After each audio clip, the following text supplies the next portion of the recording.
नमस्कार दोस्तों। डेट आज की 2 दिसंबर 2023 है और स्वागत है आपका एटोरियल डिस्कशन में। आज द हिंदू में ये बीच वाला आर्टिकल काफ़ी ज़बरदस्त है। वैसे राइटर के थोड़े से व्यूज़ एक्सट्रीम भी हैं लेकिन अच्छे हैं। कैसे इंडिया की कैपेबिलिटी को हम इम्प्रूव कर सकते हैं ब्यूरोक्रेसी लेवल पे, उससे संबंधित ये आर्टिकल है। और एक गुजराल डॉक्ट्रिन से संबंधित आर्टिकल है जो इम्पोर्टेंट है, वो भी हम डिस्कस करेंगे। लेकिन डिस्कशन स्टार्ट करें उससे पहले एक सिनेरियो है आपके लिए, आपको बताना है। आप देखो, एक डिस्ट्रिक्ट के डीएम हो जिसका नाम है जौनपुर। अब जौनपुर में ना G20 से संबंधित कुछ इवेंट होने वाली हैं, डेलीगेशन आने वाले हैं G20 के मेंबर कंट्रीज के। लेकिन इसी बीच दो धर्मों के लोगों के बीच में ना आपस में दंगा स्टार्ट हो जाता है।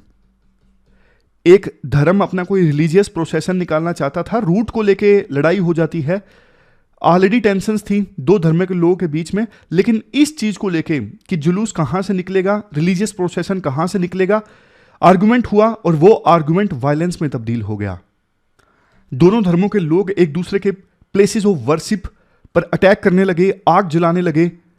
अब ऐसी सिचुएशन में सिक्योरिटी फोर्सेस तो कोशिश कर रही हैं कैसे ना कैसे करके सिचुएशन को कंट्रोल किया जाए, बट आप उस डिस्ट्रिक्ट के यानी जौनपुर के डीएम हो, आप ऐसी सिचुएशन में क्या करोगे बताइए।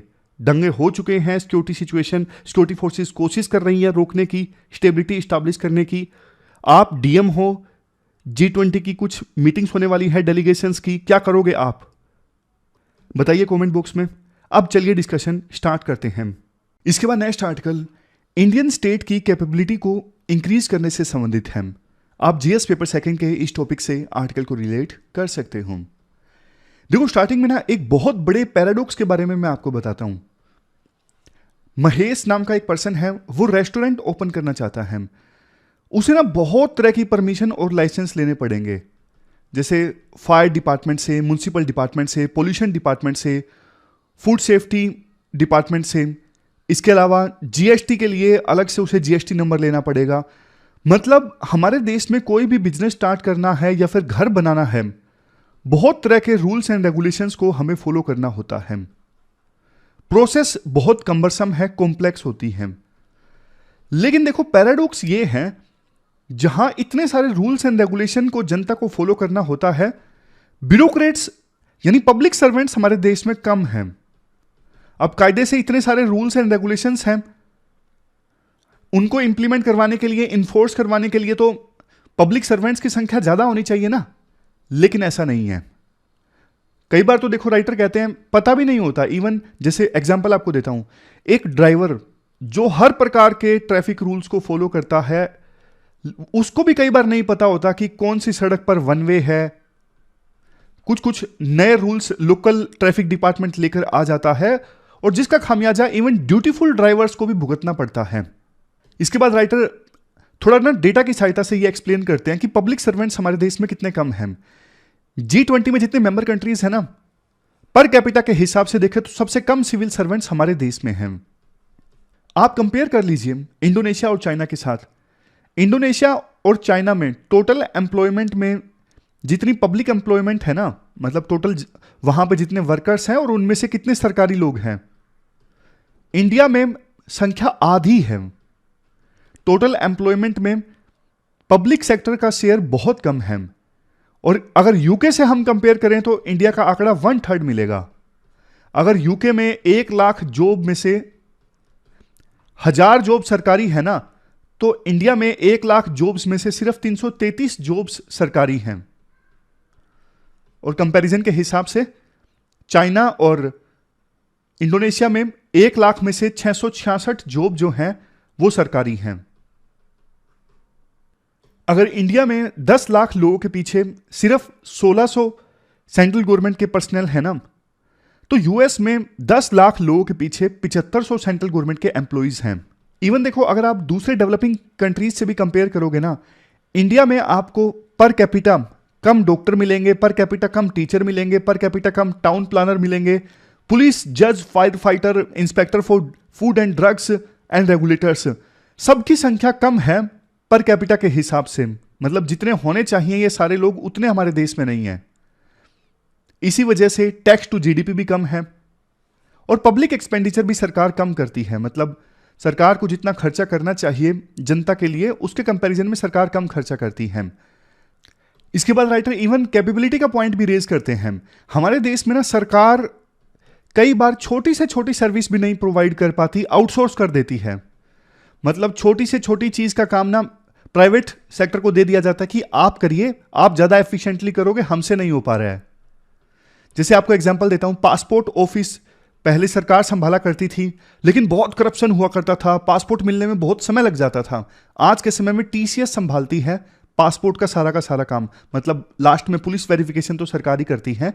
कई सारे राज्यों में इवन प्राइमरी हेल्थ का जो काम है ना, वो भी सरकार ने आउटसोर्स कर दिया है, प्राइवेट सेक्टर को दे दिया है।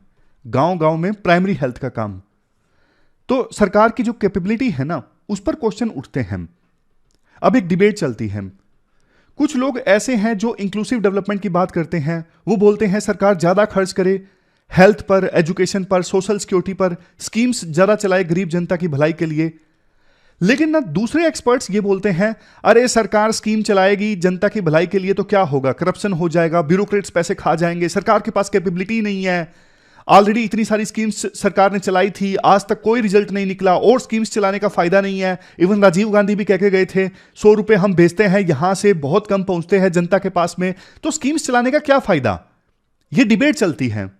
कुछ लोग कहते हैं स्कीम्स चलाए सरकार, हेल्थ पे खर्च करे, एजुकेशन पे खर्च करे, लेकिन दूसरे एक्सपर्ट्स बोलते हैं मत चलाए सरकार, क्योंकि चलाएगी तो करप्शन होगा, कोई आउटकम नहीं निकलेगा। आप देखो कोई भी आंकड़ा देख लीजिए, child and maternal mortality rate, farm की productivity, traffic condition, crime rate, हर जगह आपको लगेगा कि सरकार बेहतर कर सकती थी, सरकार की परफॉर्मेंस अच्छी नहीं है। अब देखो इस आर्टिकल में ना अच्छे अच्छे सॉल्यूशंस आते हैं। हाल ही में ना एक बुक आई टीवी सोमनाथन और गुलजार नटराजन की, 2 आईएएस ऑफिसर्स, इन्होंने बुक लिखी स्टेट कैपेबिलिटी इन इंडिया। इस बुक में ये बताते हैं प्रॉब्लम आखिरकार है कहां पे। इंडिया में देखो एक दिक्कत ये है, कई बार कई सारे डिपार्टमेंट्स में ना बहुत ज्यादा पावर कॉन्सेंट्रेट हो जाती है।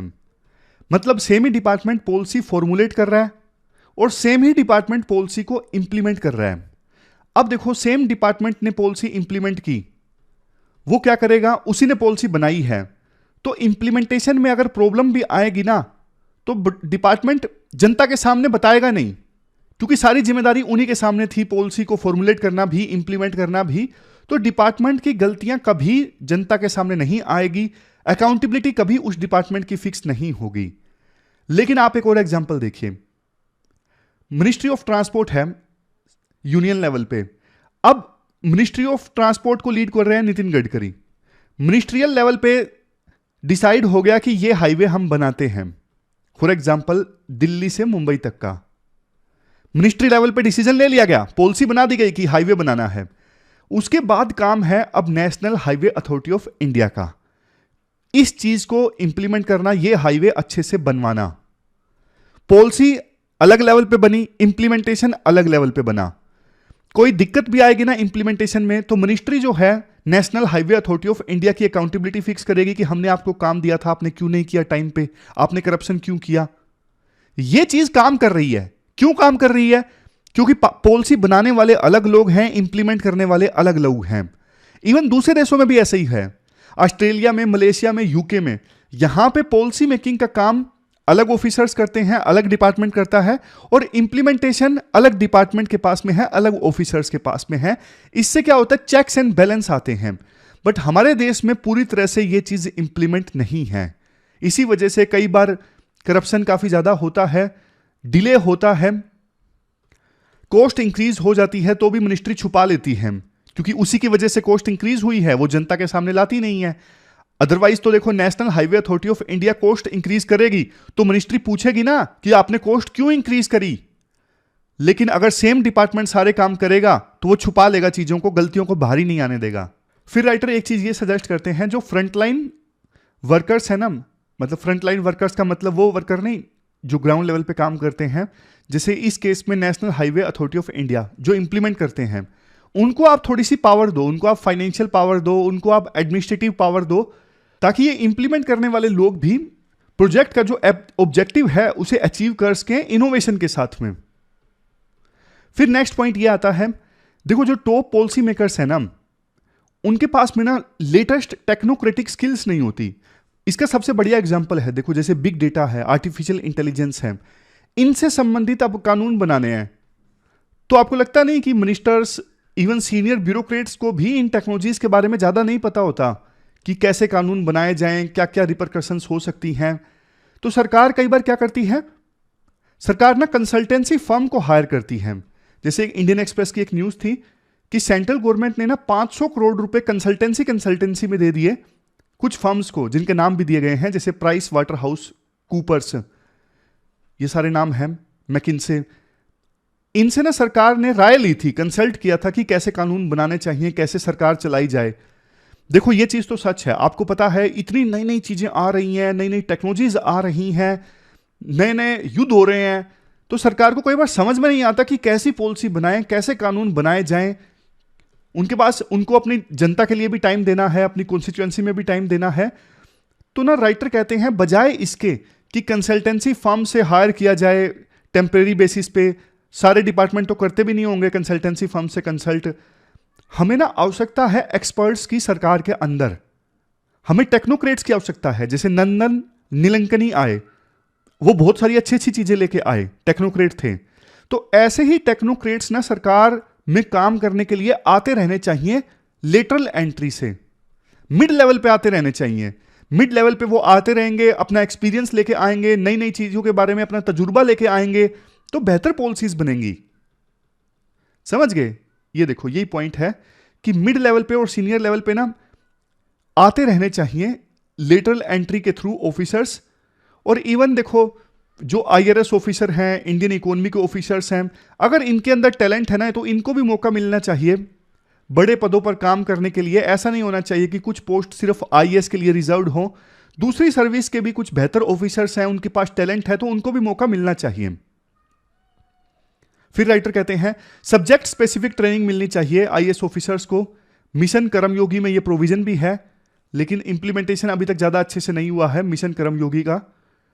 लास्ट में राइटर कहते हैं, अभी तो है, मतलब कुछ स्लाइड्स और भी हैं, जैसे देखो सेबी है, रिजर्व बैंक ऑफ इंडिया है, ये क्या है, ये रेगुलेटर्स हैं। जैसे सेबी जो है स्टॉक मार्केट को ओवरसाइट करता है, यहां पर भी स्टाफ की संख्या काफी कम है। जैसे यूएस में स्टॉक मार्केट को रेगुलेट करने के लिए 4500 लोग हैं US securities and exchange commission में, बट हमारे देश में सेबी में ना सिर्फ 800 लोग हैं।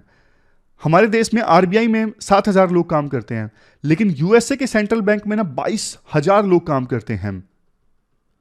अब एक और पॉइंट है इंपॉर्टेंट वाला, देखो वो बॉडीज जो अलग अलग डिपार्टमेंट्स को ओवरसाइट करते हैं, जैसे अपना कंट्रोलर एंड ऑडिटर जनरल है, ये डिपार्टमेंट देखता है कि पैसे सही जगह पे खर्च किए गए हैं, नहीं किए गए हैं, जो ऑब्जेक्टिव थे उसको अचीव किया गया, नहीं किया गया है। कई बार ना ये जो ओवरसाइट बॉडीज है ना, जैसे कैग है, ये चीजों को ना अच्छे से ऑडिट नहीं करते। ये ना छोटी छोटी चीजों को पकड़ लेते हैं, बट कंटेक्स्ट नहीं देखते कि आईएएस ऑफिसर्स ने या दूसरे सिविल सर्वेंट्स ने किस कंटेक्स्ट में ये डिसीजन लिया है। अब कई बार क्या होता है, जैसे आपको एग्जांपल देता हूं, अब मिलिट्री है इंडिया की, आर्मी, नेवी, एयरफोर्स है, इनको हथियार प्रक्योर करने हैं और जल्दी प्रक्योर करने हैं। पता लग गया प्रोसेस में कि प्रॉपर प्रोसीजर को फॉलो नहीं किया गया है, हालांकि यह भी पता लग गया कि करप्शन नहीं हुआ है, लेकिन जो प्रोसीजर फॉलो करना चाहिए था वो प्रोसीजर फॉलो नहीं किया है। तो ना इनके पास में अब दो ऑप्शन हैं, या तो प्रॉपर प्रोसीजर फॉलो नहीं किया है तो फिर दोबारा से सारी प्रोसेस चलाई जाए। ऑलरेडी 3 साल लग गए थे इस प्रोसेस में, लेकिन अब जाके पता लगा प्रॉपर प्रोसीजर को फॉलो नहीं किया गया। तो या तो एक ऑप्शन ये हो सकता है कि फिर से प्रोसेस स्टार्ट की जाए, फिर से 3-4 साल लगेंगे यहां तक आने में। अदरवाइज दूसरा ऑप्शन ये हो सकता है कि अभी हथियारों की अर्जेंट आवश्यकता है तो अभी हथियार परचेज कर लिए जाएं।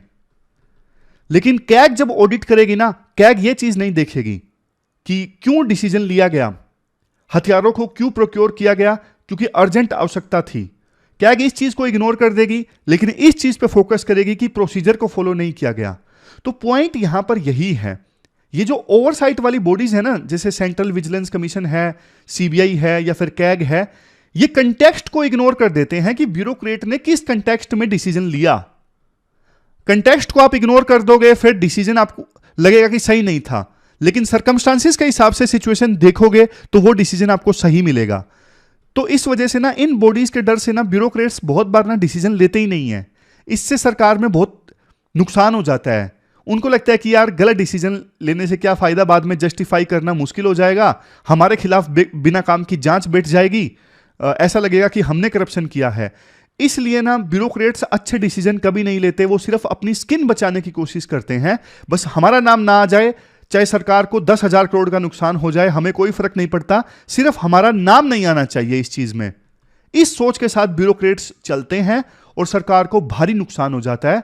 इसलिए ना ये ओवरसाइट वाली बॉडीज हैं, कैग, सीबीआई, इनको ना एक मौका देना चाहिए ब्यूरोक्रेट्स को कि आप बताइए किस सर्कमस्टांसिस में, किस कंटेक्स्ट में आपने डिसीजन लिया, क्योंकि कई बार डिसीजन अच्छे होते हैं कंटेक्स्ट को अगर हम कंसीडर करें तो। फिर एक पॉइंट आता है पॉलिटिकल विल वाला। अब बहुत बार क्या होता है, अब जैसे ब्यूरोक्रेट्स रिटायर हो गए 60 की एज में, सेंट्रल गवर्नमेंट का एक एम्प्लॉय होता है रिटायर हो जाता है 58 की एज में, लेकिन कई बार ना सीनियर जो सिविल सर्वेंट्स होते हैं ना, जो रिटायर होने वाले होते हैं, उनको लालच होता है कि यार अभी तो मैं काम कर सकता हूं, मैं सरकार की चापलूसी करता हूं, बदले में सरकार हो सकता है मुझे कोई और असाइनमेंट दे दे। तो इस लालच के चलते बस वो सरकार का कहना मानना स्टार्ट कर देता है, वो अपनी जो ड्यूटी करनी चाहिए वो ड्यूटी कर नहीं करता, बस सरकार की चापलूसी करता रहता है। तो ये चीज खत्म होनी चाहिए। अब इसकी जगह क्या हो सकता है, राइटर कहते हैं रिटायरमेंट एज इंक्रीज कर दो, मेरे हिसाब से 65 कर दो। इससे क्या होगा, जो सीनियर ब्यूरोक्रेट्स है ना सरकार की चापलूसी करना छोड़ देंगे। और लास्ट में तो एक एक्सट्रीम पॉइंट राइटर देते हैं, वो कहते हैं अभी ना पब्लिक सेक्टर में ना सैलरीज ज्यादा हैं, लास्ट 2 पे कमीशंस की वजह से पब्लिक सेक्टर में सरकारी कर्मचारियों की सैलरी ज्यादा है। अगर बिल्कुल टॉप लेवल पे अगर हम छोड़ दें, हायरार्की में जो टॉप लेवल के ऑफिसर्स हैं ना उनका छोड़ दें, तो बाकी सरकारी कर्मचारियों की सैलरी ज्यादा है सरकारी डिपार्टमेंट में, प्राइवेट सेक्टर में सैलरीज कम हैं। तो बहुत बार ना ऐसे लोग भी सरकारी डिपार्टमेंट में काम करने आ जाते हैं जिनका पर्पज सोशल नहीं है, वो वास्तव में जनता के लिए काम नहीं करना चाहते, वो सिर्फ इसलिए सरकारी जॉब में आए हैं क्योंकि उनका मकसद है कि हाँ यहाँ पे काम कम है, स्टेबिलिटी है, रिस्क कम है और पैसा ज्यादा है। लेकिन ये कारण बनता है इनएफिशिएंसी का। प्राइवेट सेक्टर अच्छे से काम क्यों कर पाता है, क्योंकि वहां पे ना काम के हिसाब से इंसेंटिव मिलता है, बोनस मिलता है। बट ये चीज पब्लिक डिपार्टमेंट में काम नहीं करती, क्योंकि वहां पे ऑलरेडी सैलरीज ज्यादा होती हैं, काम कम होता है, स्टेबिलिटी ज्यादा है। तो ना आप एक काम करो, राइटर एक्सट्रीम सजेशन देते हैं कि सरकारी डिपार्टमेंट्स में ना सैलरी कम कर दो। कम करने का मतलब ये नहीं है कि घटा दो, लेकिन अगला जो पे कमीशन आएगा ना उसमें आप सैलरी ज्यादा इंक्रीज मत करो।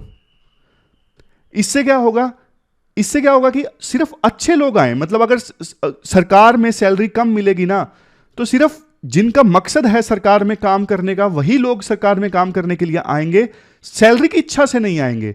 जिनको सैलरी की इच्छा है वो चले जाएंगे प्राइवेट डिपार्टमेंट में काम करने के लिए। ये सजेशन राइटर देते हैं। सिर्फ सोशली ड्रिवन लोग आने चाहिए सरकार में काम करने के लिए, ना कि स्टेबिलिटी या सैलरी की इच्छा से। यह तभी पॉसिबल होगा जब सरकार में काम करने वाले लोगों की सैलरीज प्राइवेट सेक्टर से कम होगी। तो ये पूरा आर्टिकल हमने डिस्कस किया। आप बताइए आपके क्या सजेशंस हैं, मतलब राइटर ने जो बहुत सारे पॉइंट्स दिए, क्या आप उनसे इत्तेफाक रखते हो या फिर आपको लगता है कि नहीं बहुत एक्सट्रीम पॉइंट्स हैं, बताइए कमेंट बॉक्स में। इसके बाद देखो अगला जो आर्टिकल हम डिस्कस करते हैं वो गुजराल डॉक्ट्रिन से संबंधित है। आप जीएस पेपर सेकंड के इस टॉपिक से आर्टिकल को रिलेट कर सकते हो। 30 नवंबर को ना 11वीं डेथ एनिवर्सरी थी आई.के. गुजराल की। आई.के. गुजराल 12वें प्राइम मिनिस्टर भारत के, 1 साल से भी कम के लिए प्राइम मिनिस्टर रहे। और जब हम भारत के प्राइम मिनिस्टर्स की बात करते हैं ना तो आई.के. गुजराल का ज़्यादा जिक्र नहीं होता, बट देखो फॉरेन पॉलिसी में इनका जिक्र जरूर होता है क्योंकि इन्होंने एक डॉक्ट्रिन दिया था, गुजराल डॉक्ट्रिन। देखो प्रधानमंत्री बनने से पहले ना ये 2 बार एक्सटर्नल अफेयर मिनिस्टर भी रहे। वीपी सिंह की सरकार थी और उस सरकार में ये 5 दिसंबर 1989 से लेके 19 दिसंबर 1990 तक, और बाद में एच.डी. देवेगौड़ा की सरकार में 1 जून 1996 से लेके 21 अप्रैल 1997 तक ये एक्सटर्नल अफेयर मिनिस्टर रहे। और जब ये दूसरी बार विदेश मंत्री के तौर पे काम कर रहे थे ना, तभी इन्होंने अपना डॉक्ट्रिन दिया, गुजराल डॉक्ट्रिन। समझ गए? एज ए प्रधानमंत्री नहीं, as a external affair minister इन्होंने अपना ये डॉक्ट्रिन दिया था, गुजराल डॉक्ट्रिन। गुजराल डॉक्ट्रिन बताता है कि इंडिया की अप्रोच क्या होनी चाहिए अपने पड़ोसियों के प्रति। 5 प्रिंसिपल्स हैं गुजराल डॉक्ट्रिन में। इन्होंने अपना ये डॉक्ट्रिन दिया था लंदन में सितंबर 1996 में। कौन कौन से 5 प्रिंसिपल्स हैं? देखो, सबसे पहले, इंडिया अपने नेबर्स को दे और बदले में कुछ एक्सपेक्ट ना करे। वैसे देखो, इंटरनेशनल रिलेशंस में आपको भी पता है क्या होता है, ट्रांजैक्शनल काम चलता है कि इंडिया ने उसकी हेल्प कर दी, बदले में वो हमारे लिए कुछ करेगा। एक हाथ दे एक हाथ ले वाली सिचुएशन होती है इंटरनेशनल रिलेशंस में। फ्री में कोई एक दूसरे के लिए काम नहीं करता। लेकिन ना, गुजराल डॉक्ट्रिन का पहला प्रिंसिपल ये है, इंडिया के जो पड़ोसी हैं, नेपाल, बांग्लादेश, भूटान, मालदीव, श्रीलंका, इनके लिए इंडिया जो भी करे ना, जैसे इनको ग्रांट दे दी, इंडिया बदले में कुछ एक्सपेक्ट ना करे। India doesn't ask for reciprocity. बदले में कुछ इंडिया इनसे मांगे नहीं कि हमने आपके लिए ये किया है तो आप हमारे लिए ये कीजिए। नहीं, सिर्फ गुड फेथ एंड ट्रस्ट में इंडिया हमारे पड़ोसियों की हेल्प करे। दूसरा, कोई भी साउथ एशियन कंट्री अपनी जमीन का इस्तेमाल नहीं होने देगा किसी दूसरे देश के इंटरेस्ट के अगेंस्ट। चाइना के कंटेक्स्ट में आप ये पॉइंट देखिए, जैसे इंडिया ने अपने पड़ोसी देशों को बोला, जैसे नेपाल को, कि आप अपनी धरती का इस्तेमाल नहीं होने दोगे इंडिया के अगेंस्ट। ऐसा ना हो कि चाइना आपकी धरती का इस्तेमाल करे हमें नुकसान पहुंचाने के लिए, ऐसा नहीं होना चाहिए। तीसरा प्रिंसिपल, कोई भी देश किसी दूसरे के इंटरनल अफेयर्स में इंटरफेयर नहीं करेगा। जैसे इंडिया पे आरोप लगता था, इंडिया बिग ब्रदर का रवैया अपनाता है, पड़ोसी देशों की पॉलिटिक्स में इंडिया इंटरफेयर करता है। इंडिया के फेवरेट्स हैं कि नेपाल में ये प्रधानमंत्री बनना चाहिए, ये पार्टी सत्ता में आनी चाहिए। तो गुजराल डॉक्ट्रिन का तीसरा प्रिंसिपल है, भैया हम तो इंटरफेयर नहीं करेंगे और कोई भी देश किसी दूसरे देश के मामलों में, इंटरनल मामलों में इंटरफेयर नहीं करेगा। चौथा प्रिंसिपल, साउथ एशिया में सभी देश एक दूसरे की टेरिटोरियल इंटीग्रिटी एंड सोवरेनिटी का सम्मान करेंगे। मतलब ऐसा नहीं कि इंडिया ने अपनी फोर्सेस नेपाल से बिना पूछे नेपाल के बॉर्डर के पार भेज दी, ऐसा कुछ नहीं होगा। सभी देश एक दूसरे की टेरिटोरियल इंटीग्रिटी और एंड सोवरेनिटी का सम्मान करेंगे। और सबसे लास्ट प्रिंसिपल, जो भी डिस्प्यूट्स है ना, उनको सेटल डाउन किया जाएगा पीसफुल बायलेटरल नेगोशिएशंस के थ्रू। तो ये 5 प्रिंसिपल्स हैं गुजराल डॉक्ट्रिन में।